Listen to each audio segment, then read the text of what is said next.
In this video, you will see the assembly of the W73CW casement window. Please use this video and read in conjunction with the latest W73CW fabrication manual.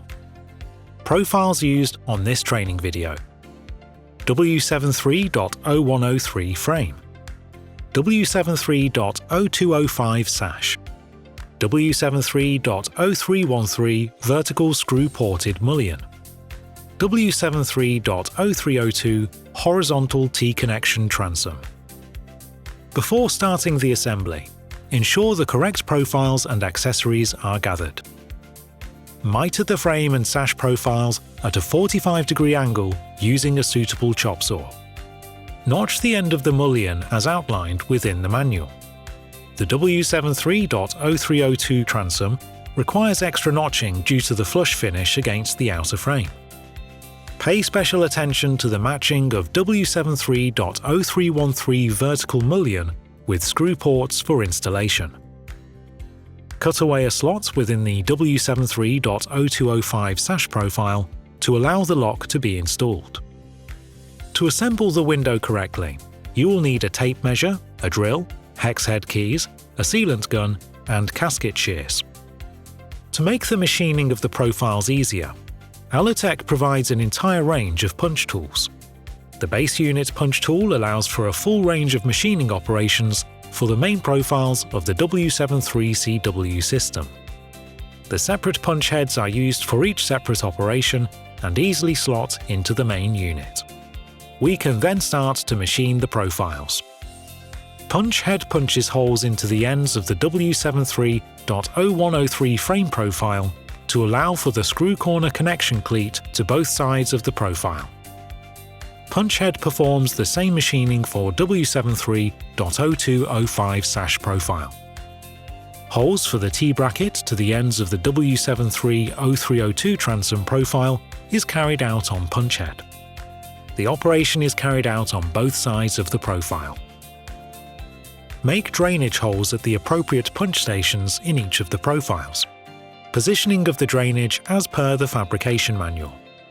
Punch head punches are slot the front of the W73.0103 profile for drainage. Punch head punches are slot in the thermal breakup stand of the W73.0103 profile for drainage.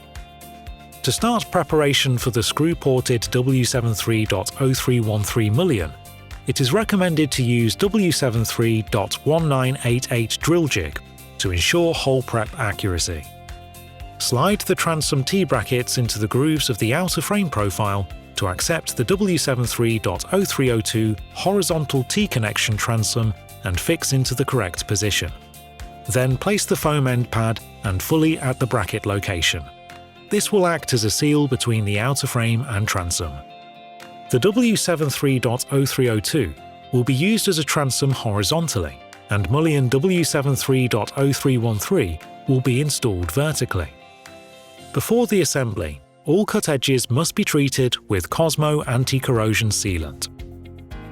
2-part Cosmo epoxy resin must be used at the corner joints. This ensures a strong and airtight corner connection. The 2-part epoxy should be applied into both aluminium chambers of the profile. We recommend using Cosmo sealant gun for ease of application.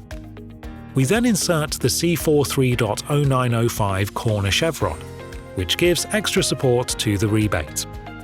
When installing the corner cleats, ensure holes are aligned. Tighten the screws using hex keys. Carry out the same operation to all 4 corners. To install the vertical screw-ported mullion, the foam pad should be inserted in the same way we did before.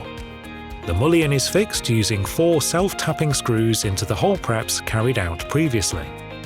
Seal screw holes using the Cosmo anti-corrosion sealant. The outer frame assembly is complete. Make sure to open the holes using a 10mm countersunk to ensure the screws sit flush. Not applied via ALUTECH. The sash profile W73.0205 cut edges should be treated using the Cosmo anti-corrosion sealant. The 2-part Cosmo epoxy resin must be used at the corner joints. Slide the corner cleats and corner chevron into the profile in a similar way we did previously. The smaller countersunk screws are for the inner part of the profile, and larger screws on the outer side. The hex head key is used to tighten the screws. The gasket should be measured and snipped using suitable gasket shears. We usually recommend leaving the gasket 10 mm oversized per meter in case of shrinkage. The gasket should be sealed using areas with gasket glue. Measure and cut beads correct size to ensure no gaps between the bead to frame and a snug fit. The bead at the lock size should have two holes at 9.5 mm diameter and the central hole at 10 mm diameter, drilled centrally at the lock position. The lock should be fixed to the sash with three 9x16 mm self-tapping screws at the corresponding hole centers. Install friction stays with correct positioning in accordance with the installation recommendations. Install the handle using the two screws provided covered and cover the heads with the self-adhesive screw cap cover also provided. Our sash is now complete.